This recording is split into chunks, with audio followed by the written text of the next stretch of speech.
In the late 1940s, Soviet researchers locked 5 political prisoners inside a sealed chamber, exposing them to an experimental gas designed to keep them awake for 15 days. They were promised freedom if they endured. But what happened next was far beyond anyone's worst nightmare. At first, the subjects were normal, talking, laughing, and making plans for their release. But by day 3, paranoia set in. Their conversations darkened. They spoke in hushed voices, whispering secrets they refused to share with the researchers. By day 5, the men stopped speaking to each other and instead sat in silence, eyes darting around the room. Then on days 6 through 9, the screaming started. First, just one prisoner screamed, high-pitched, frantic, and endless. He ran back and forth, shrieking until his vocal cords tore apart. The others barely reacted.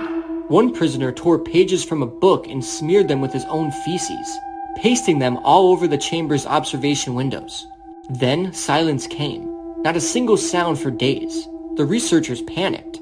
They used an intercom to check on the subjects, and a calm voice replied, "We no longer want to be set free."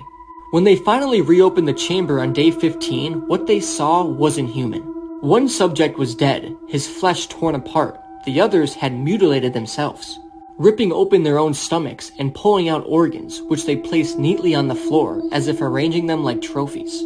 They had gnawed on their own fingers, their lips torn away in sick, grinning smiles. And when the soldiers tried to remove them, they fought back with inhumane strength.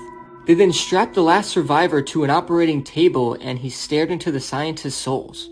As they prepared to sedate him, he leaned forward and whispered, "We are you. We are the madness that lurks inside every mind, waiting to be unleashed."